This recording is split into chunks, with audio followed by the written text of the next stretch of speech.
Hello friends, ഇനി വരുന്ന എപ്പിസോഡുകളിൽ അവന്തിക എങ്ങനെയും തനിക്കെതിരെ വന്നിരിക്കുന്ന ഈ കേസുകളെ നേരിടുന്നതിന് വേണ്ടി തനിക്ക് നേരെ വന്നിരിക്കുന്ന ക്രിമിനൽ കേസിന് കൃത്യമായ മറുപടി നൽകുന്നതിനും ശശിയെയും കുടുംബത്തെയും തോൽപ്പിക്കുന്നതിനും തനിക്ക് ആ കുടുംബത്തിൽ നിന്ന് ഏതെങ്കിലും ഒരാളെ തന്റെ വഴിക്ക് കൊണ്ടുവരണമെന്ന ആഗ്രഹമുള്ളതിനാൽ ഒടുവിൽ അവന്തികയുടെ ആഗ്രഹം പോലെ തന്നെ അവന്തികയുടെ കൺമുന്നിലേക്ക് ചെന്നെത്തുകയാണ് സന്ദീപ്. ശശിയോടും തന്റെ കുടുംബത്തോടും ആതിരയോടുമൊക്കെ പിണങ്ങി പിരിഞ്ഞ് അവന്തികയുടെ ആ ഒരു ഓഫർ കൃത്യമായി തന്നെ സ്വീകരിച്ചുകൊണ്ട് അവന്തികയ്ക്ക് മുന്നിൽ വന്ന് നിൽക്കുകയാണ്. അവന്തിക നൽകാമെന്ന് പറഞ്ഞ തന്റെ സ്വത്തുക്കളിലെ ഒരു ഓഹരി അത് ഇനിയും സന്ദീപിന് നൽകാമെന്ന വാക്കുകൊടുത്തുകൊണ്ട് സന്ദീപിനെ മുൻനിർത്തി ശശിയെയും കുടുംബത്തെയും തകർത്തെറിയുന്നതിന് വേണ്ട നീക്കങ്ങൾ അവന്തികയുടെ കുബല കുടില ബുദ്ധിയിൽ തെളിഞ്ഞ പുതിയ പോംവഴിയായി മാറി. അങ്ങനെ സന്ദീപിനെ വീണ്ടും തന്റെ വീട്ടിലേക്ക് ക്ഷണിച്ചിരുത്തുകയും സന്ദീപിനെ മോഹന വാഗ്ദാനങ്ങൾ നൽകി സന്ദീപിന്റെ മനസ്സിൽ ശശിയോടും ആ കുടുംബത്തോടുമുള്ള ശത്രുത കുത്തി നിറച്ചുകൊണ്ട് തന്റെ ഔട്ട് ഹൗസിൽ താമസിക്കാമെന്ന് തന്റെ കമ്പനിയുടെ ഗസ്റ്റ് ഹൗസിൽ താമസിക്കാമെന്ന് പറഞ്ഞ് അവിടേക്ക് മൂർത്തിയോടൊപ്പം സന്ദീപിനെ പറഞ്ഞയച്ചു. ഈ സന്ദീപിനെ മുൻനിർത്തി വേണം തനിക്ക് ശശിയോട് നേരിടാനെന്നതായിരുന്നു മൂർത്തിയോട് അവന്തിക അറിയിക്കുന്നത്. എന്തായാലും മേഡത്തിന്റെ ബുദ്ധി കൊള്ളാമെന്ന് മൂർത്തിയെ പ്രശംസിക്കുകയും ചെയ്യുന്നു. അതിനുശേഷമാണ് അർച്ചന മാർക്കറ്റിലേക്ക് സാധനങ്ങൾ മേടിക്കാനായി എത്തിയപ്പോൾ അവിടെ വെച്ച് മാർക്കറ്റിലെ സാധനങ്ങളൊക്കെ വാങ്ങിച്ചു പോകാൻ ഒരുങ്ങുന്ന അർച്ചനയുടെ കഴുത്തിൽ കിടക്കുന്ന താലിമാല അതുവഴി വരുന്ന ഒരു മോഷ്ടാവ്, ഒരു കള്ളൻ മോഷ്ടിച്ചെടുത്തുകൊണ്ട് പോകുന്നു. അയാൾ അതുമായി പോകുന്നതിന് പിന്നാലെ അർച്ചന ഓടി അതെടുക്കാനായി തിരികെ പിടിക്കാനായി ശ്രമിക്കുമ്പോൾ അവിടെ കണ്ട ആ ബാസ്ക്കറ്റുകളിൽ തട്ടി നിലത്തേക്ക് തെറിച്ചു വീഴുമ്പോൾ അവിടെ തടിച്ചുകൂടിയ ആളുകളോട് തന്റെ മാല മോഷ്ടിച്ചുകൊണ്ടൊരു കള്ളം പോയി എന്ന് ഉറക്കെ നിലവിളിച്ച് കരയുകയാണ് അർച്ചന. പിന്നാലെ ഓടിപ്പോകുന്ന ഒരാൾ അയാളെ പിന്തുടർന്ന് അയാൾ ഓടുന്നതിന് തൊട്ട് പിന്നാലെ അയാളെ പിടികൂടാൻ അയാൾ ഓടുമ്പോൾ ജീവൻ രക്ഷിക്കാനായി തന്റെ കയ്യിൽ കിട്ടിയ ആ മാല തിരിച്ചു കൊടുക്കാതിരിക്കുന്നതിന് വേണ്ടി രക്ഷപ്പെട്ടോടുന്ന ആ കള്ളൻ നേരെ ചെന്ന് ശശിയുടെ കാറിന് മുന്നിൽ ചെന്നപ്പെടുന്നു. കാറിൽ തട്ടി അയാൾ വീഴാൻ ശ്രമിക്കുമ്പോൾ ശശി വണ്ടി നിർത്തി അയാൾക്ക് എന്തെങ്കിലും സംഭവിച്ചതെന്ന് നോക്കാനായി എത്തുമ്പോഴേക്കും അവിടെ നിന്ന് വീണ്ടും ഓടി രക്ഷപ്പെടുകയാണ് ആ മോഷ്ടാവ്. അത് കണ്ട് അയാളുടെ പിന്നാലെ വരുന്ന അയാൾ വിളിച്ചു പറഞ്ഞു, ചേട്ടാ അവനെ വിടരുത്, അവനൊരു ചേച്ചിയുടെ മാല മോഷ്ടിച്ചുവെന്ന്. അപ്പോൾ തന്നെ ശശിയും അയാൾക്ക് പിന്നാലെ പായുന്നു. ഒടുവിൽ അവനെ പിടികൂടുന്ന അവസ്ഥയിലേക്ക് കാര്യങ്ങൾ എത്തുമ്പോൾ അവൻ തന്റെ കയ്യിൽ ഒളിപ്പിച്ചു വെച്ചിരുന്ന കത്തിയെടുത്ത് ശശിയെ അപായപ്പെടുത്താനായി ശശിക്കും തന്നെ പിടികൂടാനായി വരുന്ന ആളുകളുടെ നേരെയും ആ കത്തി വീശി. എന്നാൽ അതുവഴി വരുന്ന അവന്തിക ആ കാഴ്ച കാണാനിടയായി. അർച്ചന തന്റെ മാല നഷ്ടപ്പെട്ട വേദനയിൽ അവിടെ നിന്ന് കരഞ്ഞുകൊണ്ട് നിൽക്കുന്നു. കുറച്ചപ്പുറത്ത് മാറി ശശി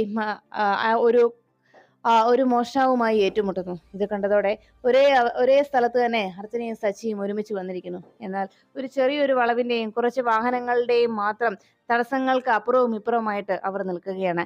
ഏതെങ്കിലും രീതിയിൽ അവർ കാണാമെന്നുള്ള സാഹചര്യത്തിലാണ് കാര്യങ്ങൾ എത്തിയിരിക്കുന്നത്. ഇത് കണ്ടു നിൽക്കുന്ന അവന്തിക ശശിയും അർച്ചനയും നേരിട്ട് കണ്ടാൽ അർച്ചനയ്ക്ക് സത്യങ്ങൾ ഓർമ്മയില്ലാത്തതിനാൽ, പക്ഷേ എല്ലാം ഇന്നലെ പോലെ തന്നെ മനസ്സിൽ തന്റെ അർച്ചനയെ മാത്രം ചിന്തിച്ച് നടക്കുന്ന ശശി അർച്ചനയെ കണ്ടെത്തിയാൽ പിന്നെ അതോടെ തീർന്നു, തന്റെ അവസാനമാകുമെന്ന് മനസ്സിലാക്കിയ അവന്തിക അതൊരിക്കലും സംഭവിച്ചുകൂടാ എന്ന ആഗ്രഹത്താൽ വേഗം അർച്ചനയ്ക്കരികിലേക്ക് ഓടിയെത്തുകയാണ്.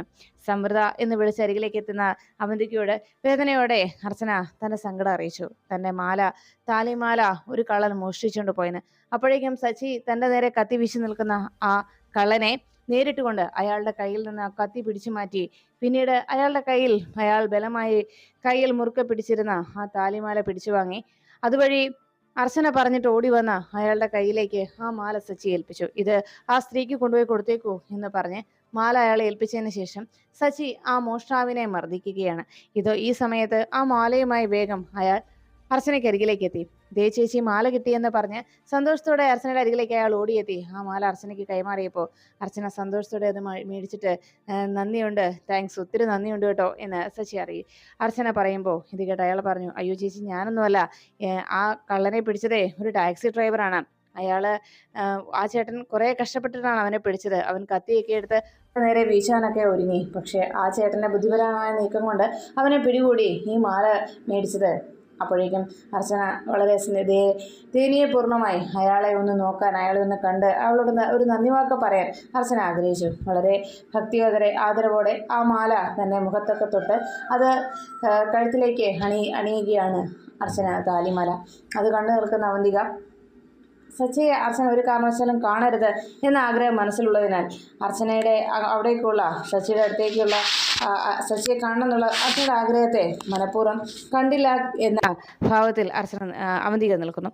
ഉടനെ തന്നെ അർച്ചന പറഞ്ഞു, നമുക്ക് അവന്തിക അർച്ചനയോട് പോകാമെന്ന് അറിയിച്ചപ്പോൾ നമുക്ക് അയാളോട്, ആ ഡ്രൈവറോട് ഒരു നന്ദി പറയണ്ടേ എന്ന് അർച്ചന ആവശ്യപ്പെട്ടതും അവന്തിക പറഞ്ഞു, അയാൾക്ക് ഇപ്പൊ പോയിട്ടുണ്ടാവും എന്നറിയിച്ചു. അപ്പോഴേക്കും അവിടേക്ക് പോലീസ് എത്തി ആ മോഷ്ടാവിനെ പിടിച്ചുകൊണ്ട് പോവുകയും ചെയ്തു.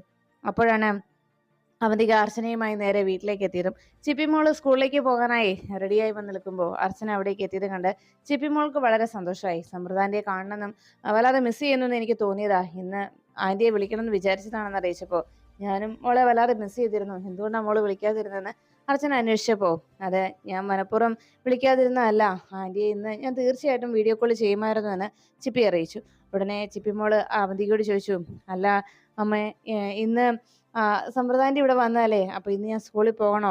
ഞാൻ ഇന്ന് ഇവിടെ ഒരു ദിവസം ഹാഫ് ഡേ ലീവ് എടുത്തോട്ടെ എന്ന് ചോദിച്ചപ്പോൾ അത് വേണ്ട എന്ന് അവന്തിക നിർബന്ധിച്ചു. കഴിഞ്ഞ ദിവസം അമ്മയ്ക്ക് പനി ആയതുകൊണ്ടൊക്കെ ഒത്തിരി ലീവ് പോയിട്ടുണ്ട്. അതുകൊണ്ട് ക്ലാസ് കുറെ മിസ്സായെന്നും ഇനി ലീവൊന്നും എടുപ്പിക്കരുതെന്നും പ്രത്യേകം സ്കൂളിൽ നിന്ന് പറഞ്ഞിട്ടുണ്ടെന്നും അവന്തിക ഓർമ്മപ്പെടുത്തി. ഇത് കേട്ടതോടെ അച്ഛനെ തൽക്കാലത്തേക്ക് മോളിന്ന് പോകാതിരിക്കണ്ട എന്ന് ചിപ്പിമോളെ ആശ്വസിപ്പിച്ച് അമ്മ പറയുന്നത് അനുസരിക്കണമെന്ന് ഓർമ്മിപ്പിക്കുകയും ചെയ്തതോടെ അർച്ചനയുടെ അനുസരണയുള്ള കുഞ്ഞിനെ പോലെ ചിപ്പിമോള് അതിന് തയ്യാറായി. പിന്നെ ബ്രേക്ക്ഫാസ്റ്റ് കഴിക്കാനായിട്ട് വേഗം തന്നെ ബ്രേക്ക്ഫാസ്റ്റ് കഴിക്കാൻ ജെനിയുടെ അടുത്തേക്ക് ചെല്ലാനായിട്ട് അവന്തിക ചിപ്പിമോളോട് അറിയിച്ചപ്പോൾ ചിപ്പിമോള് തനിക്ക് ഇന്നത്തെ ബ്രേക്ക്ഫാസ്റ്റ് സമ്പ്രദായൻ്റെ തന്നെ തരണമെന്ന് അറിയിച്ചു. സമ്പ്രദ അത് കൊടുക്കാൻ തുടങ്ങുമ്പോൾ അത് കണ്ടെന്ന അവന്തിക പറഞ്ഞു, വെറുതെ എന്തിനാ ആന്റിയെ ബുദ്ധിമുട്ടിക്കുന്നതെന്ന്. അപ്പോഴേക്കും ചിപ്പിമോള് പറഞ്ഞു, ആന്റിക്കൊരു ബുദ്ധിമുട്ടും ഇല്ലല്ലോ, ആന്റി ഇതിനു മുമ്പ് എനിക്ക് ഭക്ഷണം തന്നിട്ടുണ്ടല്ലോ എന്ന് പറഞ്ഞ് അങ്ങനെ ചിപ്പി സമ്പ്രദയെ കൊണ്ട്, അർച്ചനയെ കൊണ്ട് തന്നേക്ക് ഭക്ഷണം എടുത്തു തരണമെന്ന് പറഞ്ഞ് നിർബന്ധിച്ചുകൊണ്ട് സമ്പ്രദ തന്നെ തൻ്റെ കുഞ്ഞിന് ഭക്ഷണം കൊടുക്കുകയാണ്. അപ്പോഴേക്കും അവന്തിക അത് നോക്കി നിൽക്കുന്നത് കണ്ട ചിപ്പി പറഞ്ഞു, അതെ, അമ്മയ്ക്ക് ഇതൊട്ടും ഇഷ്ടമല്ല കേട്ടോ, ആന്റി എന്നോട് ഈ കൂടെ ഇത്ര സ്നേഹം കാണിക്കുന്നത് അമ്മയ്ക്ക് അസൂയ എന്ന് ചിപ്പിമോള് അർച്ചനയോട് പറഞ്ഞു ചിരിക്കുമ്പോൾ ഇത് കേട്ട് അർച്ചന പറഞ്ഞു, അല്ലെങ്കിലും എല്ലാ അമ്മമാരും അങ്ങനെയാണ്. തൻ്റെ മക്കൾ മറ്റൊരാളോടും കൂടുതൽ അടുപ്പം കാണിക്കുന്നത്, തന്നെക്കാളേറെ മറ്റൊരാൾ അവരെ സ്നേഹിക്കുന്നത് അവർക്ക് ഇഷ്ടമല്ല എന്നറിയിക്കുമ്പോൾ അത് കേട്ട ചിപ്പിമോള് ചിരിച്ചുകൊണ്ട് ചോദിച്ചു, എന്നിട്ട് ആന്റി എന്നെ ഇഷ്ടപ്പെടുന്ന അപ്പോൾ ഗൗരിക്ക് ഇഷ്ടമാണോ എന്ന് ചോദിച്ചു. ഗൗരിക്ക് കുഴപ്പമൊന്നുമില്ല, കാരണം ഗൗരിമോളുടെ അനുഭവത്തോടെയാണല്ലോ മോളെ ഞാൻ ഇഷ്ടപ്പെടുന്നത് എന്ന് പറഞ്ഞ് അങ്ങനെ ചിരിച്ചങ്ങനെ നിൽക്കുന്നു. അതിനുശേഷം അർച്ചനയോട് ഇത്രത്തോളം അടുപ്പം ചിപ്പിമോള് കാണിക്കുന്നത് ഒട്ടും ഇഷ്ടപ്പെടാതെ തന്നെ അവന്തിക നിൽക്കുമ്പോഴേക്കും എങ്ങനെയും അർച്ചനയും ഇനി തൻ്റെ പക്ഷത്താക്കണമെന്നതായിരുന്നു അവന്തികയുടെ ഉദ്ദേശം. അതുകൊണ്ട് തന്നെ ഈ കാര്യങ്ങളൊക്കെ അവന്തിക അർച്ചനയുമായിട്ട് നേരെ ഗോകുലിന്റെ വീട്ടിലേക്ക് എത്തുകയാണ്. അവിടേക്ക് അവന്തിക വീണ്ടും അർച്ചനയും കൂട്ടി എത്തിയപ്പോൾ അവന്തികയോട് നിർബന്ധപൂർവ്വം അകത്തേക്ക് കയറിയിരിക്കാനായി ശോഭ അറിയിച്ചു. അർച്ചന അവിടേക്ക് അവന്തിക അകത്ത് കയറിയിരിക്കുമ്പോൾ അവന്തികയ്ക്കുള്ള ചായ എടുക്കാനായി അർച്ചന നേരെ കിച്ചണിലേക്ക് പോയി. ഈ സമയത്ത് അവിടേക്ക് വന്ന ശിശിരിയോട് വിശേഷങ്ങളൊക്കെ അവന്തിക അന്വേഷിക്കുന്നു. അപ്പോഴാണ് തനിക്ക് ഒരു ജോലി താൻ അവന്തിക ഓഫർ ചെയ്യുകയാണ് ശിശിരിക്ക്. ഞാനൊരു ജോലി ശിശിരിക്ക് തന്നാൽ ശിശിരിക്ക് അത് സ്വീകരിക്കാൻ പറ്റുമോ എന്ന് ചോദിച്ചപ്പോൾ, അതിനെന്താ, ഒരു ജോലി ഉള്ളതും സ്വന്തമായ ഒരു രൂപ വരുമാനം ഉണ്ടാക്കാനും കഴിയുന്നത് അത് എന്നെ സംബന്ധിച്ച് വലിയൊരു ആശ്വാസം തന്നെയാണ്.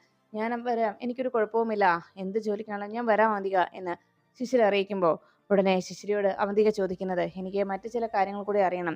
പ്രത്യേകിച്ച് എനിക്ക് സമ്പ്രദയെക്കുറിച്ച്, സമ്പ്രദയുടെയും ഗോകുലിൻ്റെയും വിവാഹത്തെക്കുറിച്ച്, അവരെങ്ങനെ ഇഷ്ടത്തിലായത്, അവരെങ്ങനെ വിവാഹിതരായത്, ആ കഥയൊക്കെ ഒന്ന് അറിഞ്ഞാൽ കൊള്ളാമെന്നുണ്ട് എന്ന് പറഞ്ഞപ്പോൾ, അതൊക്കെ പറയണമെങ്കിൽ ഇവിടെ ഇരുന്ന് പറഞ്ഞാൽ പറ്റില്ല, അവന്തിക തൽക്കാലം വന്നേ എന്ന് പറഞ്ഞ് അവന്തികയെ വിളിച്ചുകൊണ്ട് പോവുകയാണ് അവിടെ നിന്ന് ശിശിര.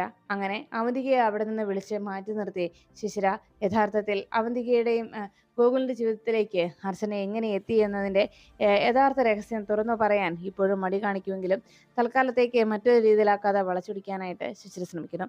ഗോകുലിന്റെ ജീവിതത്തിലേക്ക് അർച്ചന വന്നെത്തിയത് ഒരു ഓർഫണേജിൽ നിന്നാണെന്ന് പറഞ്ഞല്ലോ. അതിനുശേഷം ആക്സിഡന്റ് സംഭവിച്ചു. വിവാഹത്തിന് ശേഷം ഒരു കുഞ്ഞ് ജനിച്ചതും വിവാഹം കഴിഞ്ഞപ്പോൾ ആക്സിഡന്റ് ഉണ്ടായതും പിന്നീട് എല്ലാ ഓർമ്മകളും നഷ്ടമായതും പിന്നെ എല്ലാ കഥകളും വീട്ടിലുള്ളവരും ഗോകുലിലൂടെയും അമ്മയിലൂടെയും തന്നിലൂടെയും ഒക്കെയാണ് ഇതെല്ലാം പിന്നീട് അസമ്പ്രദ തിരിച്ചറിഞ്ഞതെന്നൊക്കെയുള്ള കാര്യങ്ങൾ ശിശിര വീണ്ടും ഒന്നുകൂടി ആവർത്തിച്ചു. എല്ലാം കേട്ടുകഴിഞ്ഞ അവന്തികയ്ക്ക് വീണ്ടും സംശയങ്ങൾ വീണ്ടും ബാക്കിയായി. അപ്പോഴാണ് അന്നത്തെ ദിവസം തന്നെ അവിടെ കേസിന്റെ ആദ്യത്തെ ഹിയറിങ്ങിനായിട്ട് കോടതിയിലേക്ക് പോകുന്നത്. അവന്തികയെ കൃത്യമായി അവിടെ പ്രതിക്കൂട്ടിൽ നിർത്തി താൻ വാദിക്കുമെന്നും ഇന്നത്തെ ദിവസം അവന്തിക നാണം കെട്ട് പോകുന്ന കാഴ്ച താൻ കാണിച്ചു തരാമെന്നും ശശിക്ക് ആരതി വാക്ക് നൽകുന്നു. അങ്ങനെ കോടതിയിലേക്ക് എത്തിയ അവന്തികയെ പ്രതിക്കൂട്ടിലേക്ക് വിസ്തരിക്കാനായി വിളിച്ചു നിർത്തി. അവന്തിക അവിടെ കയറി സത്യം മാത്രമേ ബോധിപ്പിക്കുകയുള്ളൂ എന്ന് കോടതിക്ക് മുന്നിൽ അസത്യം ചെയ്തുകൊണ്ടാണ് അവന്തികയുടെ നിൽപ്പ്. അപ്പോഴാണ് മുന്നിലേക്ക് ആരതി എന്ന ഗർജിക്കുന്ന സിംഹം പെൺപുലി മുന്നിലേക്ക് കറുത്ത കോട്ടുമണിഞ്ഞുകൊണ്ടെത്തിയത്. ആരതിയുടെ ഓരോ ചോദ്യങ്ങൾക്കും അവന്തികയ്ക്ക് കൃത്യമായ മറുപടി നൽകാൻ കഴിയാതെ പോകുന്നു. അവന്തിക ആകെ തലകുനിച്ച് നിൽക്കേണ്ട അവസ്ഥയിലേക്ക് കാര്യങ്ങളെത്തി. അന്ന് നെല്ലിശ്ശേരി അസോസിയേറ്റ്സിനെ എങ്ങനെയാണ് അവന്തിക അസോസിയേറ്റ്സ് ആക്കി മാറ്റിയതെന്ന ചോദ്യത്തിന് കൃത്യമായ മറുപടി നൽകാൻ കഴിയാതെ ഉത്തരം മുട്ടി നിൽക്കുന്ന അവന്തികയുടെ തലകുനിച്ച് നിൽക്കുന്ന മുഖം കണ്ട് സച്ചി തൽക്കാലം ആദ്യത്തെ ഹിയറിംഗിൽ താൻ വിജയിച്ചുവെന്ന്, ആദ്യത്തെ കോടതി വിസ്താരത്തിൽ താൻ വിജയിച്ചുവെന്നും ഇനി ശാശ്വതമായ വിജയം സത്യത്തിന് തന്നെയായിരിക്കുമെന്നും, അതുകൊണ്ട് സത്യം ആരുടെ ഭാഗത്താണോ അവരെ വിജയിക്കൂ എന്നുള്ള ആ ആപ്തവാക്യത്തിന് കൂടുതൽ മൂല്യം നൽകിക്കൊണ്ടുള്ള അന്നത്തെ ആ പ്രകടനം കണ്ട് സച്ചി അവന്തികയ്ക്ക് അരികിലേക്ക് എത്തി. നിങ്ങളുടെ ഇന്ന് ഈ തലകുനിച്ച് നിൽക്കുന്ന നിങ്ങളുടെ ഈ മുഖമുണ്ടല്ലോ, അത് എന്നേക്കുമായിട്ടുള്ള നിങ്ങളുടെ തോൽവിയാണ്. ഇനി മുതൽ നിങ്ങൾക്ക് ഈ സ്വത്തുക്കളൊക്കെ ഞങ്ങൾ അനുഭവിക്കേണ്ടിയിരുന്ന സ്വത്തുക്കൾ ചതിയിലൂടെ തട്ടിയെടുത്തതെല്ലാം നിങ്ങൾ തിരിച്ചു തരേണ്ടെന്ന് ദിവസങ്ങളിലേക്ക് തുടങ്ങുകയാണ് ഇന്നു മുതൽ എന്ന് സച്ചി വെല്ലുവിളി ഉയർത്തുമ്പോൾ ഇത് കേട്ടു നിൽക്കുന്ന അവന്തിക നിസ്സാരമായി വൽക്കരിച്ചു ആ ഒരു വാക്കിനെ, ആ ഭീഷണിയെ നിസ്സാരവൽക്കരിച്ചുകൊണ്ട് പുഞ്ചിരിയോടെ അവന്തിക പറഞ്ഞു, എന്നാലേ എനിക്ക് വേണ്ടി ഇന്ന് ഈ കോടതിയിൽ വന്ന് സാക്ഷ്യമൊഴി നൽകാൻ വേണ്ടി വരുന്നത്, എനിക്ക് വേണ്ടി എൻ്റെ ഭാഗം ചേർന്ന് എനിക്ക് വേണ്ട എല്ലാ സപ്പോർട്ടും നൽകി എൻ്റെ ഒപ്പം നിന്ന് ഇന്നിവിടെ സംസാരിക്കാനായിട്ട് വരുന്നത് അയാളെ നിങ്ങൾ നേരിട്ട് കണ്ടു കഴിയുമ്പോൾ നിന്റെ ബോധമാണ് സത്യത്തിൽ പോകാൻ പോകുന്നത് എന്ന് അവന്തിക വെല്ലുവിളിച്ചുകൊണ്ട് സച്ചിയോട് തന്റെ കാർ ആരാണ് ഓടിച്ചുകൊണ്ട് വരുന്നതും കാറിൽ നിന്ന് ആരാണ് ഇറങ്ങുന്നതെന്ന് നോക്കിക്കോളാനായി പറയുമ്പോൾ സച്ചി ഞെട്ടലോടെ അവിടേക്ക് വരുന്ന ആ കാറിലേക്ക് നോക്കി. കാറിൽ നിന്ന് ഇറങ്ങി വരുന്ന സന്ദീപിനെ കണ്ട് സച്ചി ആശ്ചര്യപ്പെട്ട് നിൽക്കുകയാണ്. ഒരിക്കലും താൻ ചിന്തിക്കാത്ത ഒരു കാഴ്ച. തൻ്റെ പ്രിയപ്പെട്ട അനുജൻ അങ്ങനെ അവന്തികയുടെ വലയിൽ വീണിരിക്കുന്നു.